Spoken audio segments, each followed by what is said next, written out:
Queridos, que a paz, tá? Que a paz, tá? Tudo em paz. Que a paz e a luz de nosso Senhor Jesus Cristo permaneça em nossos corações sempre.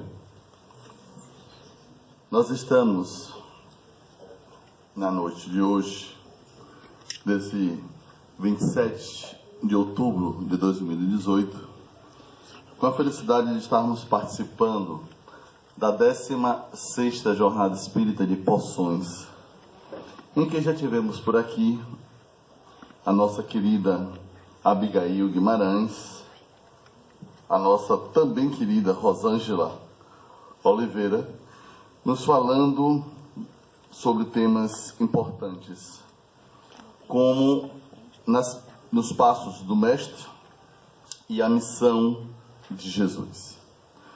Hoje, sobre nossa responsabilidade, nós temos como temas Jesus, Espiritismo e a transformação planetária, como já anunciada. E na noite de amanhã, com o Carlos Henrique, nosso companheiro de conquista, ele tratará do tema Jesus, Mestre, Modelo e Guia da Humanidade. Hoje à tarde, no seminário em que nós falamos sobre Jesus e o Evangelho, o terapeuta e a terapêutica, tivemos a oportunidade de mostrar Jesus na sua condição espiritual efetiva do maior tipo que já esteve na Terra reencarnado e que experimentou, portanto, a condição de ser para nós modelo e guia. E dentro desta perspectiva, como nos diz Emmanuel, na citação constante no folder, que eu vou valorizar nesse momento, citando-a para as nossas reflexões, que é o pensamento de Emmanuel no livro A Caminho da Luz, através de Francisco Cândido Xavier, na página 107, 108, quando nos diz: a vinda do Cristo mostra que começava a era definitiva da maioridade espiritual da humanidade terrestre. Uma vez que Jesus, com sua exemplificação divina, entregaria o código da fraternidade e do amor a todos os corações. E é exatamente dentro desta perspectiva que nós gostaríamos de refletirmos juntamente com os senhores, com as senhoras,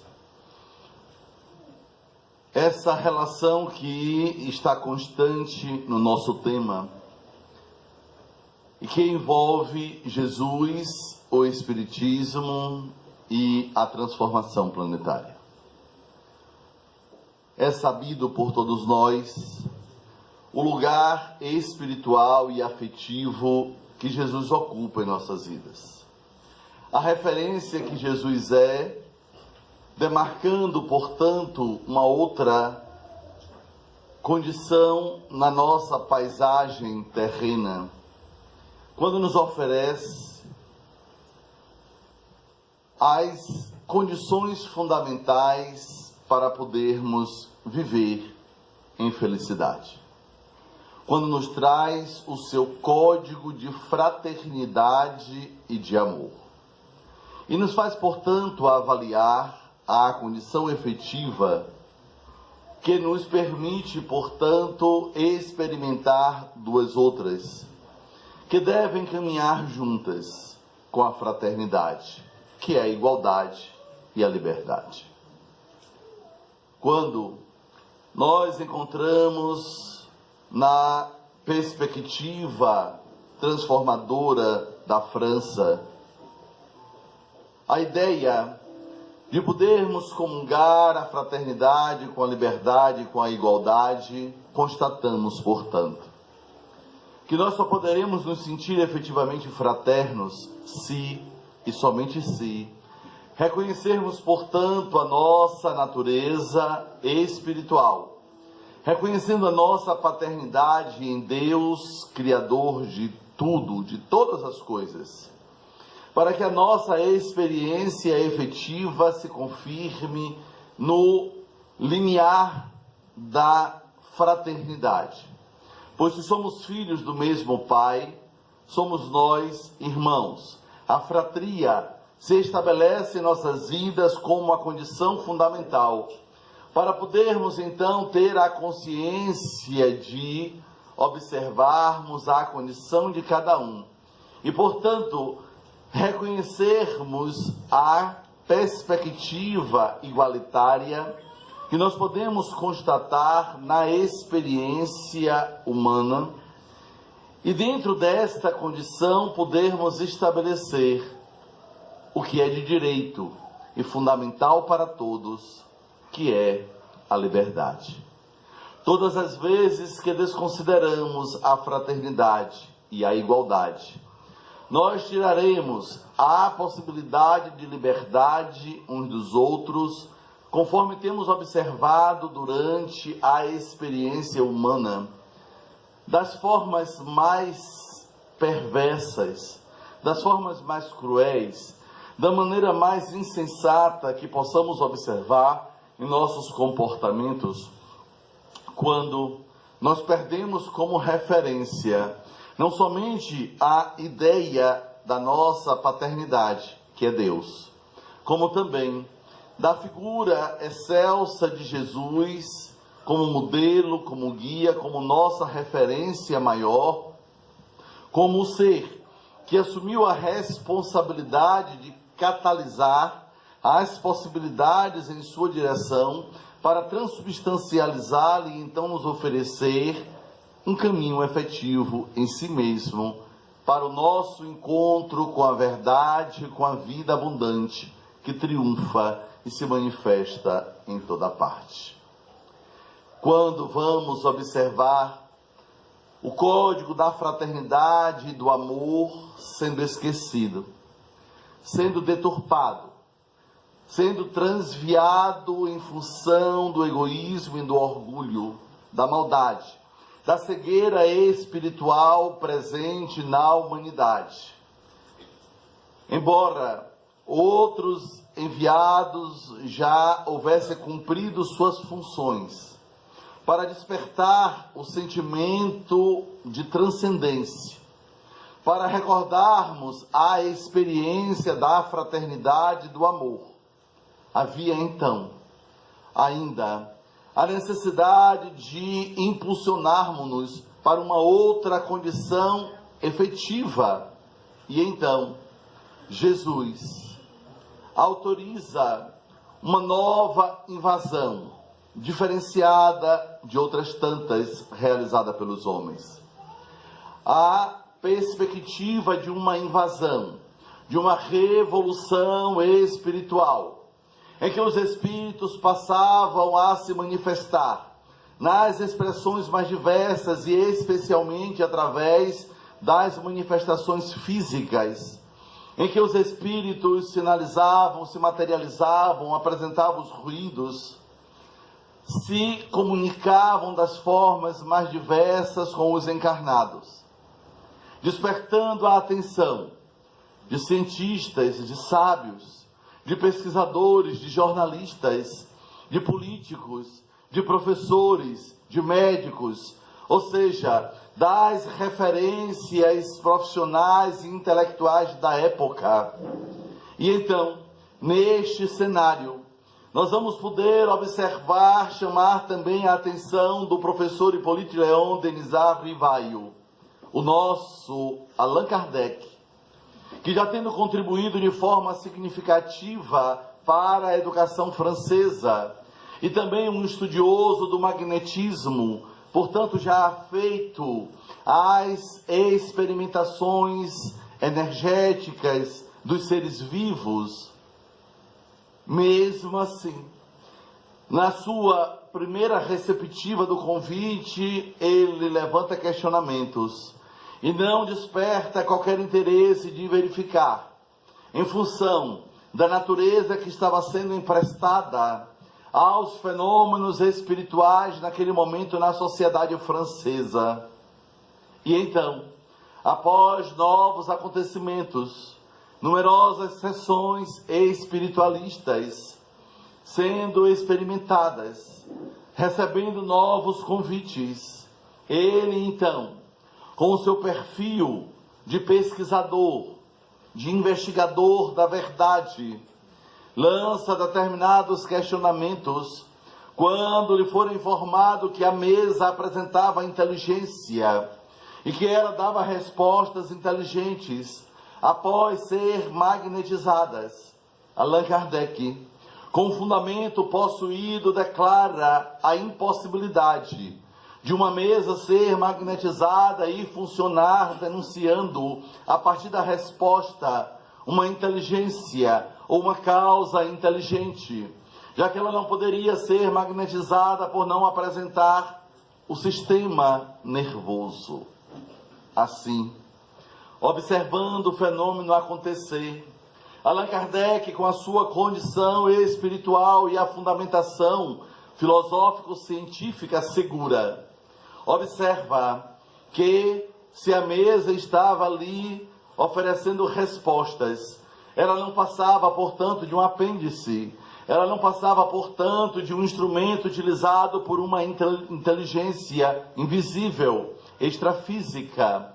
E a partir de então, em função do seu perfil de seriedade, ele demarca para frente objetivos para aquelas reuniões, para aqueles encontros, muda a natureza das perguntas, dando um caráter de seriedade e de instrutividade às reuniões, saindo, portanto, das futilidades, das puerilidades, que por vezes o senso comum oferece às experimentações espirituais, saindo de uma perspectiva de curiosidade pura e malsã, para uma busca efetiva da verdade, buscando conhecer não somente as informações da realidade espiritual, como também da forma de produção do fenômeno. Isto garantiria, no transcurso da história, a edição de 2 livros magníficos, que são o Livro dos Espíritos, com toda a sua base filosófica, e o Livro dos Médiuns, com toda a orientação metodológica para a experimentação mediúnica com segurança, com seriedade e com reflexão.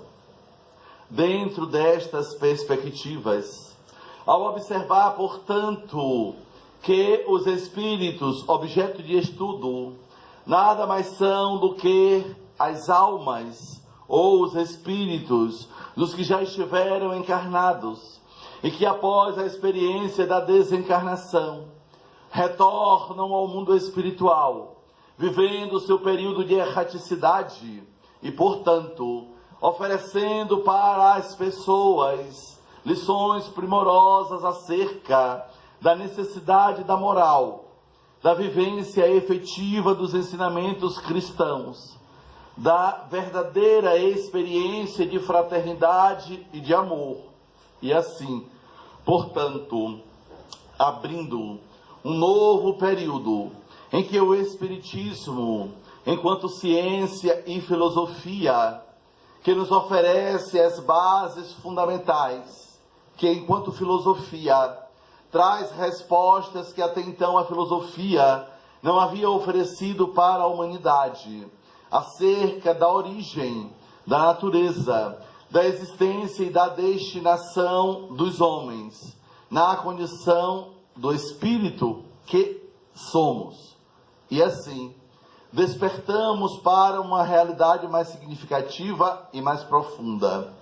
E dentro desta perspectiva, também passa-se a observar a necessidade do estabelecimento de uma outra metodologia científica em que estivesse adequado à investigação do fenômeno espiritual, que ficou conhecido como mediúnico, em função especialmente do elemento intermediário, utilizando o termo do latim medium, que estaria oferecendo as suas possibilidades para que o fenômeno acontecesse, embora este não fosse o agente, mas sim o meio. O agente, o ser que expressa o seu pensamento e as suas emoções, são os espíritos que, após a experiência da desencarnação, continuando com a sua individualidade, com a sua memória, com seus interesses, com seus vínculos, com as suas sensações, naturalmente que, podendo ampliá-las e podendo perceber ainda mais, dentro de características específicas como a profundidade, de poder atravessar o que outrora na dimensão física seriam barreiras intransponíveis, como as paredes. Os espíritos, libertos dos condicionamentos da matéria, poderiam e podem naturalmente transitar entre os espaços, entre os lugares, se locomover através do pensamento, que ficou definido como volitação, e que naturalmente alcança gradativamente, a partir da ampliação dos sentidos, uma perspectiva mais significativa, a comunicabilidade através do pensamento. E, portanto, nós vamos observando que a consciência deste ser se amplia e, para além dos papéis e das funções que nós estivemos quando encarnados, para os desencarnados, passa a ser a experimentação desta fraternidade e deste amor sem os apegos, sem os medos, sem os ciúmes, sem as inseguranças, sem os desequilíbrios e as perturbações, quando compreendemos que todos nós, todos, somos passageiros de uma grande viagem. E quando pensamos nessa concepção de passagem, de transitoriedade, nós compreendemos no sentido micro de cada individualidade, de cada um de nós. No sentido macro, pensando em termos planetários, do nosso planeta Terra, e compreendemos que a transição ela é permanente, porque as leis de evolução e de progresso são constantes. Elas não tiram férias, elas não se aposentam, elas permanecem continuamente na atuação significativa desse processo do devir, da mudança constante. Entretanto, conforme já sabemos, chegado a determinados períodos em que a movimentação irá nos levar para um outro paradigma, para uma outra percepção da realidade, para uma outra condição evolutiva em que mudamos o nível, o grau. Nesses momentos, nós acabamos por perceber movimentações mais significativas, reelaborações da paisagem terrestre ou planetária, porque acontece em todos os planetas. A movimentação entre as humanidades encarnadas e desencarnadas, com grandes processos de emigração e de imigração, não somente nas frequências da realidade, de encarnados e desencarnados, mas também entre os mundos, o que gera, portanto, os processos de migrações, de expurgo para alguns espíritos, em que, perdendo a condição de continuar vinculado ao planeta Terra, é reconduzido para planetas que se identificam com a sua faixa de permanência evolutiva, em que os sentimentos, em que os valores comprometidos, em que as ideias deformadas ainda estabelece a vinculação segundo a lei de afinidade e de sintonia. Nós vivemos neste momento 3 perspectivas de movimentações cósmicas. Nós podemos, se melhorados, continuarmos reencarnando na Terra. Nós podemos, se estacionados por longo tempo, indicando a nossa incompetência, a nossa falta de vontade, o nosso estacionamento evolutivo, sermos reconduzidos para planetas em níveis inferiores ao da Terra, ou mesmo para aqueles outros que, despertando o seu sentimento de maior elevação, que reelaborando seus conteúdos, que modificando suas estruturas mentais, que demonstrados de forma efetiva em uma condição diferenciada para o bem, para o amor, para a verdade, para a caridade, se habilitam a serem reconduzidos para experiências planetárias superiores à Terra. Nós temos notícia de algumas figuras especiais, e uma delas, conhecidas por todos nós, ou pelo menos pela maioria, diz respeito ao convite que Dr. Adolfo Bezerra de Menezes recebeu para que pudesse ascender para outros níveis evolutivos, a convite da nossa querida irmã, que é homenageada no nome da instituição, quando se refere aos servos de Maria, em que Maria, mãe de Jesus, havia convocado o nosso querido Dr. Bezerra para que ascendesse a outros planos. Ao contemplar a necessidade dos seus irmãos, no exercício da sua fraternidade, da sua amorosidade, ele declina da possibilidade de viver em outras faixas vibratórias superiores, para continuar conosco, nos auxiliando e despertando em nós o sentimento sincero de mudança interior, de sairmos, portanto, da inação para a ação consciente, para a ação amorosa, para a ação transcendental, em que nos permite, portanto, compreendermos uns aos outros, de tal forma que o exercício da empatia, a capacidade de se colocar no lugar do outro e ver a semelhança do outro, nos permitiria, portanto, ter um maior esforço, uma maior disposição para conter os nossos instintos ainda manifestados na frequência do egoísmo, manifestados na frequência do orgulho, e que, obviamente, vai gerar uma filiação infeliz que conhecemos como a vaidade. Nesse processo, nós começamos a contemplar a nossa experiência, quando combinamos a contribuição de Jesus na experiência nascente do cristianismo primitivo, quando vamos observar uma nova investida de Jesus, com o surgimento da doutrina espírita, que marca cronologicamente em 18 de abril de 1857, na cidade de Paris, quando houve o lançamento da primeira edição do Livro dos Espíritos, que traz para nós as informações que a morte morreu, que ela não existe conforme a apregoada atenção pelos materialistas, pelos nihilistas, pelos ateus, portanto, pessoas vinculadas à ideia de que somos apenas matéria, somos, na condição humana, esqueletos revestidos de carne.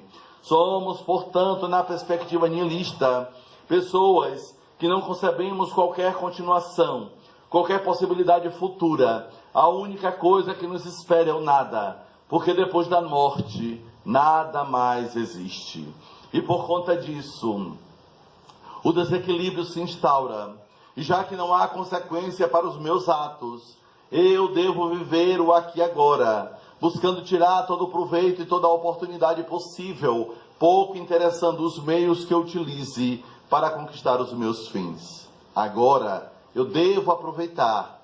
E se eu posso tirar, se eu posso levar vantagem, se eu posso, portanto, aquinhoar bastante recursos para que eu tenha o maior espaço de possibilidades, de ter o conforto que eu desejo, eu assim devo fazer, comprometendo, portanto, a ética e sua transcendência, tentando matar a moral, que a doutrina espírita nos ensina de forma verdadeira, constante na sua terceira parte do Livro dos Espíritos, quando nos fala sobre as leis da vida, as leis morais, que a benfeitora Joana de Ângeles vai e nos propõe, ampliando leis morais da vida, querendo nos indicar que estas leis morais são para serem vividas em nossa vida, para que desta forma possamos alcançar uma condição de vida melhorada, uma condição de vida produtiva, positiva, ética, moral, de tal maneira em que eu possa, portanto, ter a consciência tranquila e que eu possa, portanto, ter a minha condição de contribuinte da realidade espiritual realizada a partir do momento em que eu contribuo para que o mundo seja melhor. E a forma mais efetiva, a maneira mais eficiente de conseguirmos contribuir para que o mundo seja melhor é sermos pessoas melhores. Quando somos melhores, tudo muda em torno de nós. Entretanto, vale lembrar que no processo da transição entre o que somos e o que desejamos ser, obviamente que teremos pressões espirituais, que teremos pressões sociais, que teremos por vezes críticas familiares. E então, nós ficamos nos perguntando em muitos momentos, por que Jesus? Porque quando eu estava entregue à vida, quando estava entregue aos vícios, quando estava sem produzir nada de bem, parecia que ninguém me perseguia, apenas um outro ironizava, outros manifestavam pena de mim, outros se afastavam de mim. Agora que eu estou buscando ser uma pessoa melhor, agora que eu estou me dedicando para a realização do bem para o próximo, agora que eu estou buscando encontrar forças para me separar da minha segunda natureza viciosa que eu constituir, Senhor, não poderia ser mais fácil.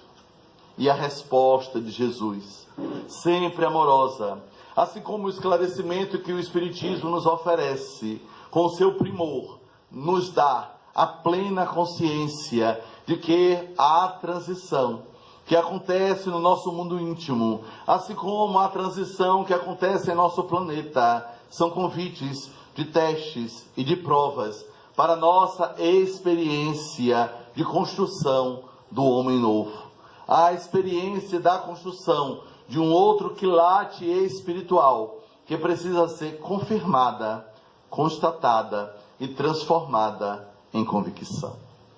Quando nós pensamos sobre estas possibilidades e observamos os leões que temos que lutar internamente, o da desmotivação, o da preguiça, o da suscetibilidade, nós vamos observando, portanto, quantas e quantas vezes nós queremos que o outro nos motive, mas isso é impossível. Segundo alguma concepção psicológica, alguns misturam estímulo com motivação. Outros teóricos, como Linda Davidoff, em sua obra Introdução à Psicologia, nos diz: a motivação é algo intrínseca, é algo do sujeito. O estímulo, que é algo externo, é oferecido pelo outro, pelo ambiente. O que nós podemos fazer uns pelos outros é estimulá-los. Entretanto, se a estimulação for aceita e assimilada, essa estimulação pode nos instigar a desenvolver, a perceber, a nos vincular, a retroalimentar os motivos que temos para a ação. E então temos a motivação para fazermos o que precisa ser feito dentro do tempo que deve ser feito com a melhor qualidade. Dessa forma, nós buscamos equacionar o que ficou conhecido espiritualmente como disciplina e o que ficou conhecido como qualidade. Se eu tenho disciplina para fazer o que me proponho fazer e busco fazer com qualidade, eu terei, portanto, a predisposição, a capacidade de lidar com as variáveis que a realidade me oferece para que possamos modificar a realidade. Pensemos neste ambiente, com a graciosidade que está, com a beleza que se apresenta, com a arrumação em que aqui nós constatamos. Se estivesse sem a decoração, sem as luzes, sem as composições todas feitas, e tivessem com as paredes borradas, sujas, pichadas, nós veríamos, meu Deus, eu não acredito que é o mesmo ambiente, pois, da outra forma, esta que vivemos, até parece com as expressões que temos no nosso imaginário, de que aqui é um céu, é o paraíso, tudo branquinho, parecia nuvens, mas tudo pichado, tudo sujo, tudo estragado, tudo de qualquer forma. Meu Deus, o que é isto? Segundo a concepção do imaginário geral, humano e da própria teologia ortodoxa, essa seria uma configuração do inferno. A doutrina espírita nos ensina que céu e inferno são conscienciais. São estados de consciência, portanto. Se nós estamos bem, ótimo. Nós estamos em equilíbrio, nós estamos sereno. Nós temos a predisposição de lidar com o outro de forma fraterna, de maneira amável, de sermos compreensivos, de auxiliarmos aqueles que precisam. Entretanto, se nós não estamos bem, se nós estamos perturbados, nervosos, inquietos, agressivos, violentos, nós não temos qualquer interesse, porque a exacerbação do egoísmo, a exacerbação do orgulho, a exacerbação da insensatez se apresenta de forma que nós ficamos nos perguntando, mas como pode ser isso?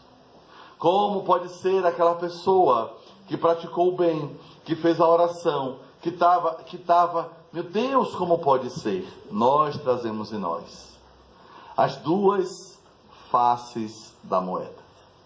A depender da que mais alimentemos, que irá predominar em nós, determinará, portanto, a nossa destinação no processo da transição planetária. A pergunta é, quer ir para onde? Algumas pessoas ficam orando profundamente, meu Deus, me permita renascer em Poções. Porque dali eu vivo enladeado com pessoas maravilhosas, e concordem comigo, por favor, com pessoas maravilhosas, se alguém discordar é porque não é de Poções, de pessoas maravilhosas, que se dedicam a fazer o bem, que se esforçam para o aprimoramento pessoal, que buscam estudar, que buscam ter uma experiência espiritual significativa. São pessoas que leem, que refletem, que aplicam o bem. São pessoas que estão no esforço constante da sua transformação interior. Ali, Senhor, se eu conseguir ficar, eu terei não somente o meu esforço, mas a estimulação daqueles que estarão próximos a mim. Diferentemente, se eu for para um outro lugar, espero que não seja Ilhéus, e que lá estando, e eu tenho qualquer iniciativa de fazer o bem, e alguém me pergunta, para quê? Vai, bobo, faz, você vai ver, vai lhe faltar. Mas eu queria dar um abraço. Olha, quem dá o que tem a pedir vem. E eu começo a ficar com medo, meu Deus do céu, eu gosto de abraçar, mas não posso abraçar, porque se eu abraçar eu vou ficar sem abraço, porque o povo é assim, quer mas não dá, quer mas não dá, quer mas não dá. Senhor, o que é que eu posso fazer? Não é Ilhéus, tenho certeza. E você está aqui que não me deixa mentir, sozinho. Então, mente junto comigo.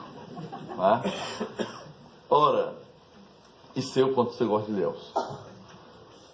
Aí, nessa experiência de identificação das possibilidades, nessa experiência de fazermos escolhas com a consciência das ações, nós poderíamos observar, através da literatura que temos recebido, através dos médios mais diversos, que nos fala da transição planetária, que nos mostra mudanças significativas em todos os níveis, nos mostram, por exemplo, reurbanizações do mundo espiritual. Nos mostra, por exemplo, os processos de desencarnação em massa, pois os tempos são chegados. Já estamos em pleno curso de mudança de faixa, e dentro desse processo todos somos convocados.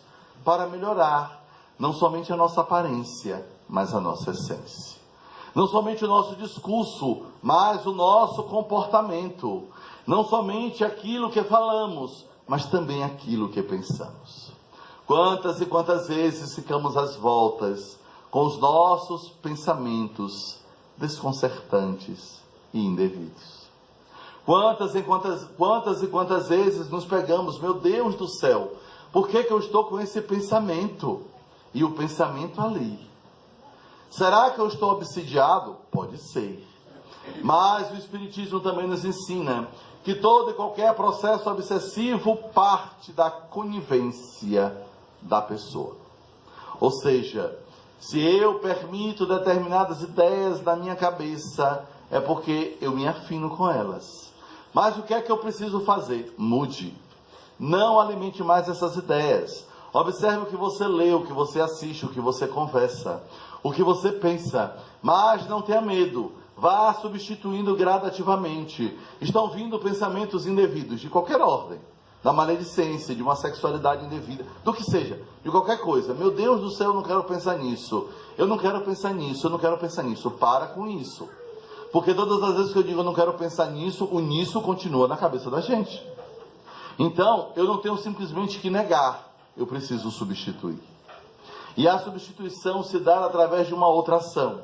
Lembre, por exemplo, de uma pessoa que necessita muito de uma oração e que você deseje profundamente auxiliá-la, e ore.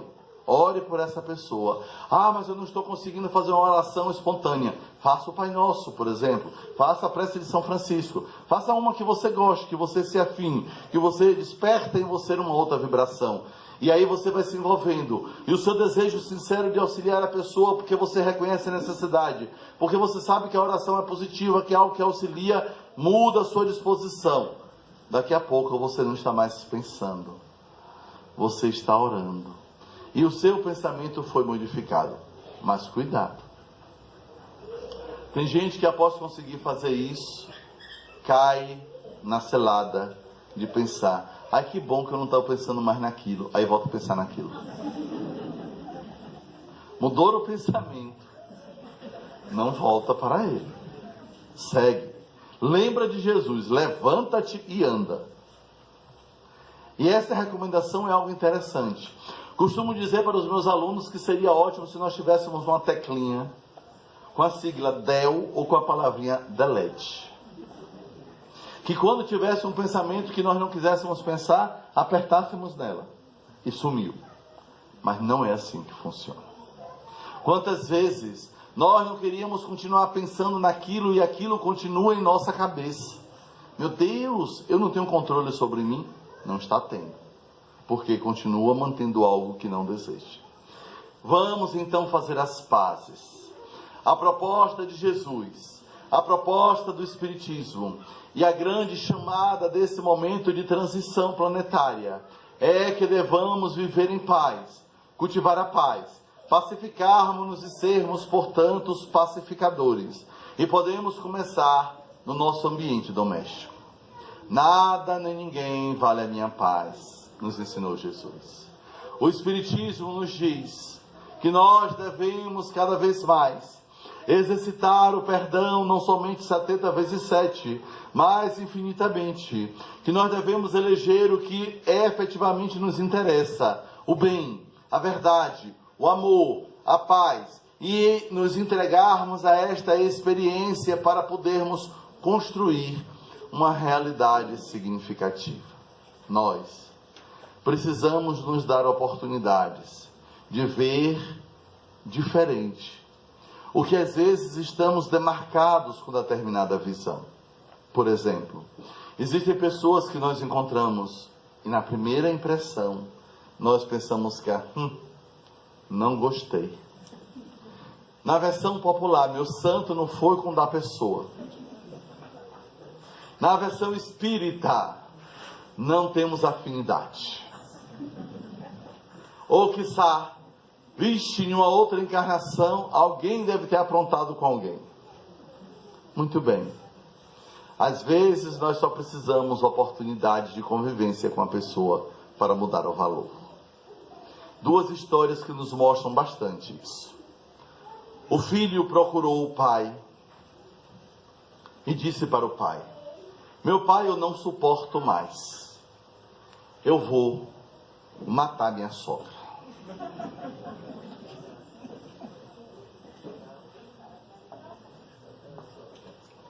O pai, não sei se por experiência pessoal, concordou de imediato com o filho: mate mesmo. E ele até se surpreendeu: meu pai, o senhor acha isso mesmo? Acho. Se sua sogra não presta, mate. Mas vamos fazer de forma inteligente, para que depois não descubram que foi você. Porque veja, você me conta que quer matar a sogra porque ela fica interferindo muito na relação. E você quer viver sua experiência livre com a sua esposa.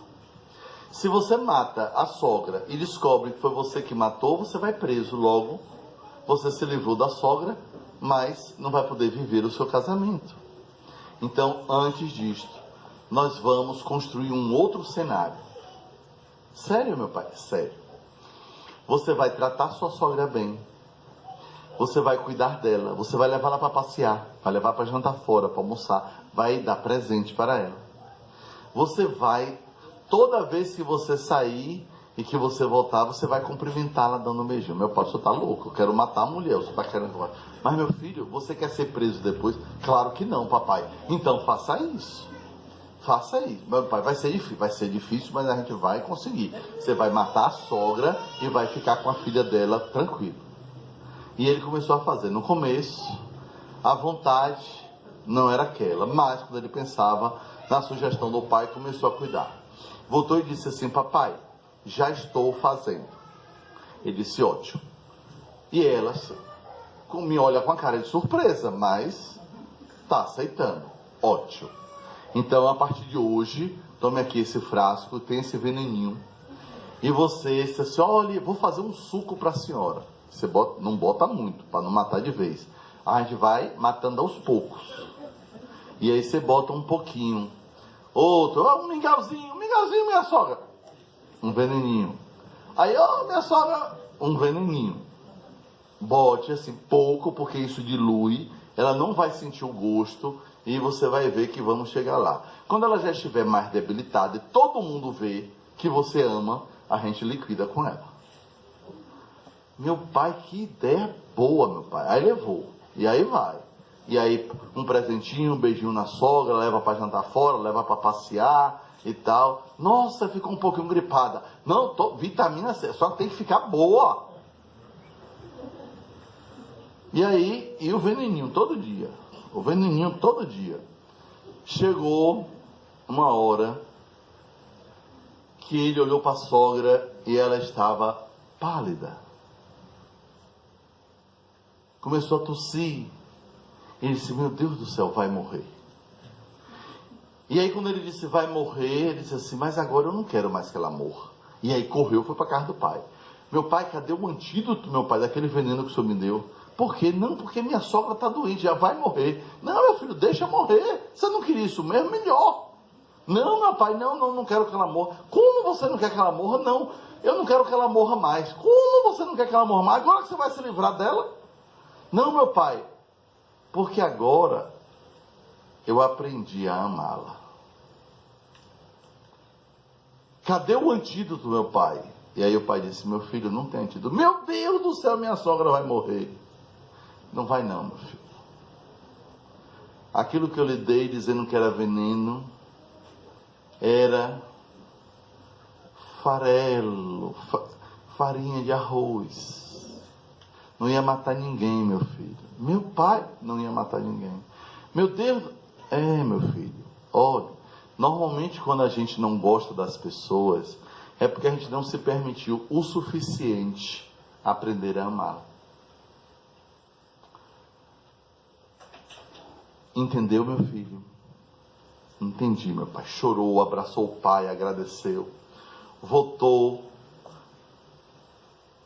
abraçou a sogra, chorou, abraçou a esposa e foram felizes. Porque o obstáculo foi superado. não com a morte da sogra, porque vale lembrar que não ia resolver o problema. Porque para quem tem sogra aqui encarnada não presta. Pode, deixa pra lá. Sogra obsessora, só Jesus na causa. A vida nos ensina e diz algo que é maravilhoso: sogra é uma segunda mãe, quando a gente sabe habitar o seu coração. Eu não sei se tem muita sogra aqui, mas que eu fiz a média, fiz. Olha, quando a gente pensa, é uma história, mas olha o valor dessa história. À medida que nós convivemos e buscamos conviver bem com as pessoas, a qualidade da relação cresce, a amorosidade se estabelece, a transformação ocorre. E por vezes, nós podemos ter indisposições com pessoas que nos são extremamente úteis, que nos auxiliam. Tem uma outra história, eu disse que eram 2 histórias. Tem uma outra história extremamente interessante de um sujeito que foi em uma festa. E aí, óbvio que o anfitrião não pode ficar só com uma pessoa. Se chega alguém sem estar acompanhado, acaba aproximando de outros convidados, apresenta para que fiquem ali e vai dar atenção a todas as pessoas. E aí, assim aconteceu com Rogério. Rogério estava na festa e aí chega Ângela e aí chega Juan, meu amigo argentino, e aí Ângela disse assim: olha, tá, oh, que bom, Juan, que você veio, que tal, como vai?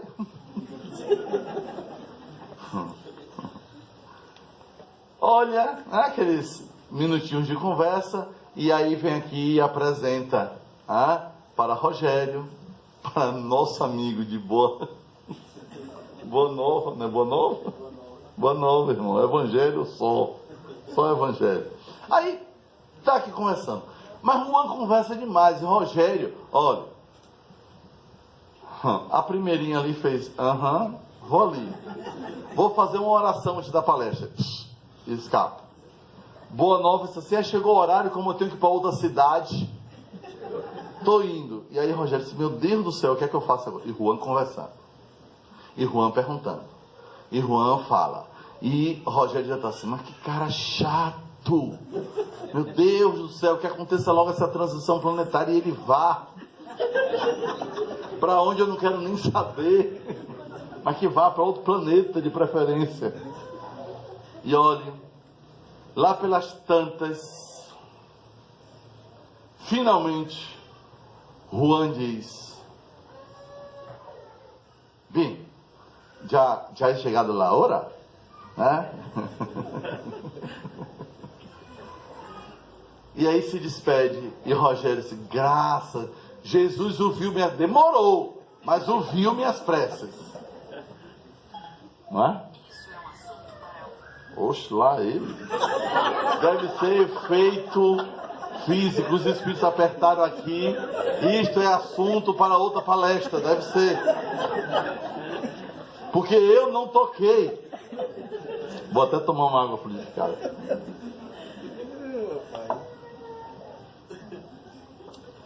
Os espíritos se comunicam através do celular. Aí Rogério está com um problema no banco. Já foi no banco umas 10 vezes, ninguém resolve. Aí ele está muito nervoso, algo que é muito difícil acontecer com ele. Acertei? Bom, deixa pra lá. Aí ele está muito nervoso e aí encontra lá uma pessoinha com aquele colete. Posso ajudar? Que parece um anjo que caiu do sol, com um olhinho verde, um olho azul.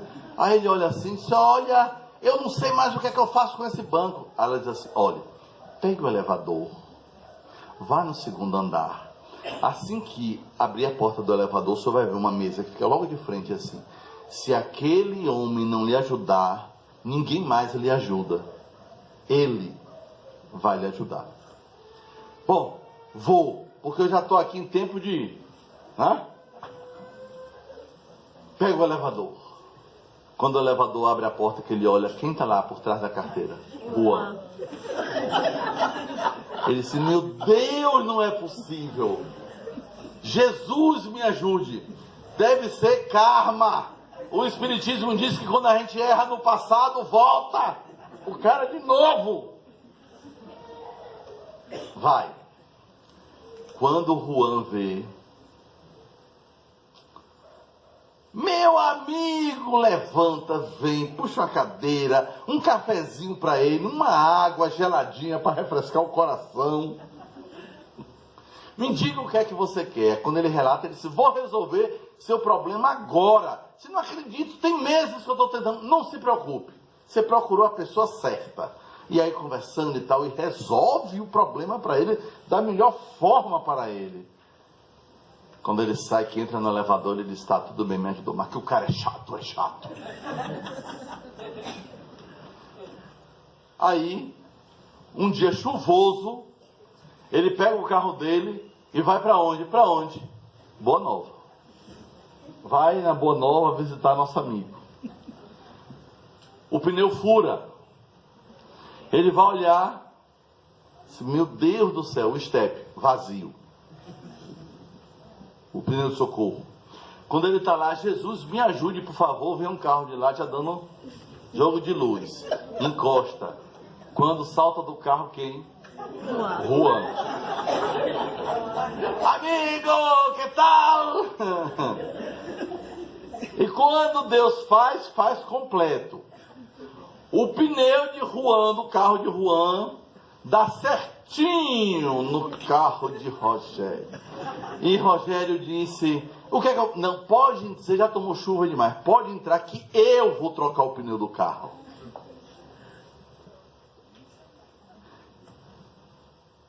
Nosso amiguinho aqui está dentro do carro assim, mas rapaz, logo chato que vai aparecer aqui. Mas olha, tem gente que é chato até para fazer o bem para os outros. Não está vendo que se fosse comigo eu até dava o pneu, mas eu tinha que me molhar e trocar. Ele que já estava molhado, logo que trocasse. E aí, quando ele está lá perdido, listo! Cambiei! Los pneus? Muito bem. Você está? Obrigado. Eu passo lá, eu vou olhar lá o seu endereço e devolvo o pneu. Fica tranquilo. Tranquilo. Ok. Muito bem. Não sei se aqui em Poções tem alguma rua tipo lá em Ilhéus, Marquês de Paranaguá, que quando chove alaga logo. Tem? Deve ter algum aí, sendo da cidade? Normalmente tem. Sendo da cidade, cartão postal, normalmente. Aí... Choveu, deu aquela alagada. Meu amigo vai dar um saltozinho para passar na poça, mas a performance não está ajudando muito. Ele, depois você desconta tudo. Agora fica comportado aí, que é a palestra. Você não imaginou que ia ter participação especial hoje, sua e de Juan. Tudo em nome de Jesus. Aí, ele escorrega e cai. Pá! Na poça. Quando ele está lá, e o povo todo que vai ser mandado para um planeta inferior, caiu. Porque isso não vai continuar na Terra. Quem ri da miséria dos outros, vai tudo para um planeta inferior.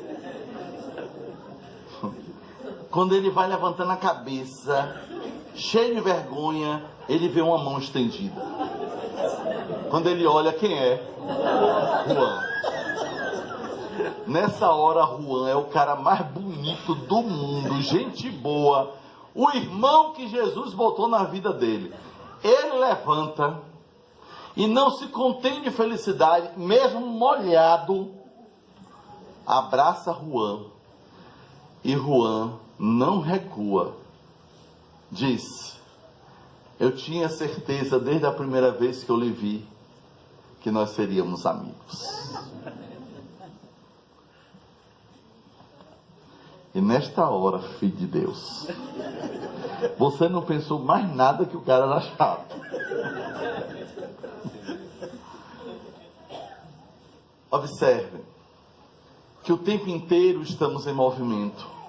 Às vezes, resistimos. Às vezes, contribuímos para que o movimento aconteça, porque nós não nos fixamos em determinadas situações. Eu não alimento o ressentimento, eu não alimento a culpa, eu não alimento o desejo de vingança, ou seja, eu vou me abrindo para a vida, eu vou me permitindo experiências transformadoras, eu me permito viver a mudança com tranquilidade. E aí eu posso perceber que aquela característica de uma pessoa, de uma cidade, de um lugar, de uma empresa, ela pode ser modificada com a minha contribuição. Assim como eu também posso ser modificado em contato uns com os outros. Duas leis regem esta mudança fundamental, quer seja em nossas vidas, quer seja no nosso planeta. A cooperação e a solidariedade. Quando nós nos dispomos a cooperar e a sermos solidários, a vida se manifesta de maneira mais significativa e mais efetiva. E nós vamos desenvolvendo a nossa afetividade. E então podemos considerar, de forma bela, suave, a possibilidade de ler a realidade de forma diferente. De podermos colocar Jesus constantemente em nossas vidas. De buscar compreender a mensagem renovadora que o Espiritismo nos oferece. E então entendermos que nesse movimento que acontece entre todos e com todos, e em tudo, que gera essa transformação constante, essa transição planetária, a transição das nossas relações, a transição do nosso estado de inferior para superior, nos permite, portanto, contemplar a natureza, observar a beleza das flores, o cintilar das estrelas, a beleza de um peixe que nada, a alegria de contemplarmos as nuvens, de observarmos o nascer e o pôr do sol, de podermos nos sentir felizes com o sorriso de uma criança, com um abraço amigo, com a disposição de auxiliar e a aceitação de receber ajuda, de podermos auxiliar as pessoas, escutando-as, dizendo uma palavra confortadora, presenteando um livro, sendo, portanto, alguém que pensa de forma positiva, que age de forma correta, que pugna pela verdade, que deseja sinceramente construir um mundo melhor.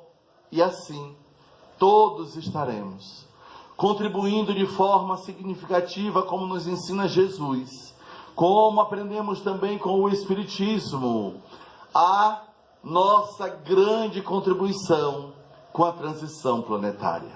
Nós, os residentes atuais, poderemos ser residentes futuros, e aqui podemos adquirir a condição de alçar voos maiores e habitarmos em outros mundos a partir da nossa condição evolutiva. Que possamos sentir a cada instante a alegria de viver, que possamos desejar e investir constantemente para que a paz habite em nossos corações, que possamos amar sempre, amar apesar dos problemas, amar cada vez mais a si mesmo e a própria vida, amar além das expectativas, ser alguém em que Jesus possa contar no mundo para nossa realização maior.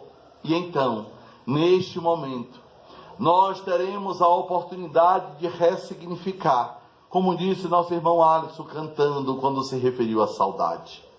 E uma das formas interessantes de ressignificar a saudade, vimos de uma definição de uma criança em um período terminal, quando ela disse para o seu médico que saudade é o amor que fica. E é com essa certeza que despedimos-nos de vocês, tendo a certeza de que, quando lembrarmos uns dos outros, amanhã, depois de amanhã, daqui a um ano, com o tempo que seja, e que possamos lembrar que estivemos aqui neste momento, refletindo e buscando inspiração em Jesus, descobrindo e redescobrindo a contribuição efetiva que o Espiritismo gera em nossas vidas, e lembrando que a Terra será o que nós construirmos a partir do nosso momento de contribuição com a transformação planetária, e que sentirmos aquele sentimento doce e agradável, lembrando que aqui estivemos e que vivemos este momento juntos, e que vem à nossa memória a identificação do sentimento. Isto é saudade. Teremos a certeza, assim como uma criança que assim definiu, que saudade é o amor que fica. Que o amor possa continuar em nossas vidas hoje e sempre. Muito obrigado.